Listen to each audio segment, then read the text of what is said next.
salaamaaleykum wa rahmatullahi taala wa barakaatu mbokk yi ñu ngi leen ñu di leen ziar dañ ñu xelal nañu pour que ñu expliquer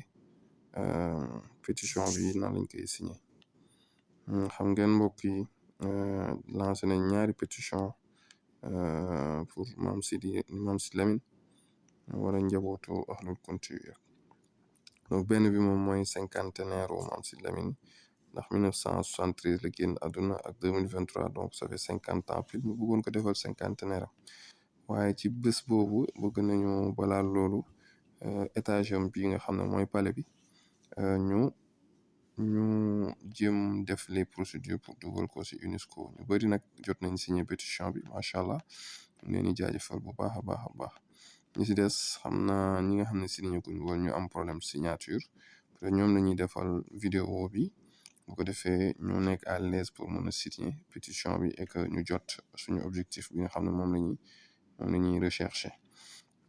donc pour le moment ñu ngi si 250 bu ñu sañoon dem ba 1000 incha allah si diir bu gàtt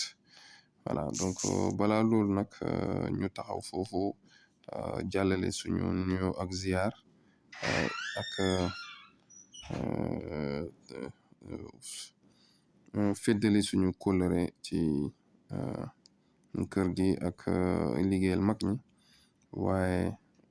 lépp rek ci kilifteefu Ahlul Kunti waaye si kilifteefu Cheikh al Becaye ibnu Cheikh al Becaye bi nga xam ne tey moom la yàlla teg si jal bi yal na yàlla dëgëral guddal fanam dëgëral wëral cëram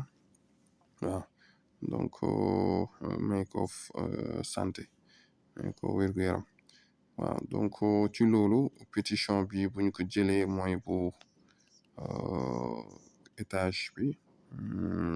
nga xam ne moom lañ bëgg dugal ci UNESCO patrimoine UNESCO bi donc boo bësee fii rek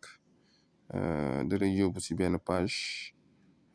boobu gis nga mooy page pétition bi voilà donc mi ngi compter 250 foofu lañ toll 500 mooy suñu objectif ki mujjee signé il y a 1 heure la signé donc Assane Ndiaye Cheikh Sidy Lamine Faye donc ñoo mujjee signé kii 9 heures de temps kii il y a 9 heures kii il y a 1 heure kon yàggul donc 22 heures 21 heures la ñu mujjee signé voilà donc lii mooy description bi maintenant bu fekkente ne da nga bëgg a signé da ngay dem fii directement signé cette pétition mu laajte la sa tur sa sant ak sa email bi nag c'est très important parce que bu fekkente ne indiwoo ko doo mën a eggali signature bi parce que fii il faut nga duggaat sa boîte email pour mën a gis message bi après nag ngay soog confirmer bu fekkente ne bëggoo sa tur moo feeñ da ngay bës fii mu deñ boo buggee mu feeñ nga bës mu bula nga bàyyi mu bula day donc fii boo paree si tur beeg sant bi rek après da ngay dem si sa email après nga dugg confirmer voilà léegi bind nañu tur beeg sant bi après bàyyi nañu si tur bi def nañu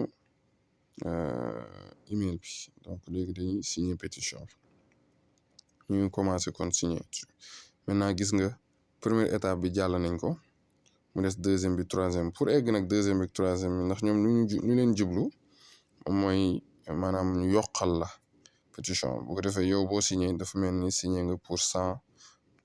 pour ay 100 personnes ak yooyu gis nga moom lay expliquer fii bu fekkente ne signé nga dinañ la dolli 92 signatures supplémentaires donc loolu borom barke yi ñoo ko moom waaye si site bi la jëm bu ma juumul waaw donc pour ñi nga xam ne dañoo bëgg signer kese donc foofu ñoom message bi moom moo leen soxal mooy da ngay dem si sa adresse bi nga dugaloon adresse email bi boo demee foofu nga tijji ko après nga cliquer pour confirmer sa signature voilà donc après jarul ngay def oui je contribue boobu pour yokk impact bi la donc da ngay ñëw fi rek si deuxième bi mooy non je préfère partager donc niñ ko bës xool donc boo defee non je préfère gis nga nee na la excellent choix partagé me permet d'obtenir plus de signatures. Maintenant gis nga 150 nouvelles signatures ont été ajoutées à cette pétition grâce aux gens qui l'ont partagé. Rejoignez-les et aidez cette pétition. Donc gis nga fii bu fekkente ne da nga ko bëgg a yaatal mun ko envoyé mun nga copier lien bi envoyé ko wala nga partager ko par WhatsApp wala par Facebook wala si yeneen compte yi waaw kon li si des rek moom mooy dem xool peut-être commentaire yi bi envoyé ko wala nga partager ko par WhatsApp wala par Facebook wala si yeneen compte yi waaw kon li si des rek moom mooy dem xool peut-être commentaire yi def nga sa pétition pare bon am na ay commentaire am na aussi mise à jour voilà donc après lu ñu expliquer nii lépp dem sa boîte email moo si des confirmer te loolu dinañ leen ko envoyer photo léegi ni ñu xool peut-être commentaire yi ana nag lan lañ fay am voilà donc di ngeen gis voilà donc commentaire yi mi ngi noonu voilà donc kii moom leen ñu yóbbu ko patrimoine mondial voilà donc am na ñu bëri ñoo xam ne dëgg yàlla ñu ngi def ay contribution gis nga boobu ngeen liir kii moom mi ngi wax bu baax ne état du Sénégal daf si war a jàpp exemple donc lii sax daanaka instrument la pour mobiliser waale ñeneen donc communauté la encore boo xam ne dinañ mën a discuter fii suñu biir ñu ñaan nag mooy fii commentaire yi na danse voilà donc nañu wax bu baax a baax a baax alors li ñu bëgg bu ko defee état bi bu fekkente ne wala kilifa yi bu ñu duggee gis commentaire yi dinañu seen xel dina gën a dina attirer seen attention donc bu leen ko xeeb voilà donc loolu moom mooy pétition bi mbokk yi ñu xamee ko noonu ñaan yàlla mu mottali lépp voilà donc 1000 liñ bëgg actuellement ñu ngi 500 gis nga ki mujjee def pétition bi mi ngi ko def il y a 2 minutes muy Cheikh Mama Diarra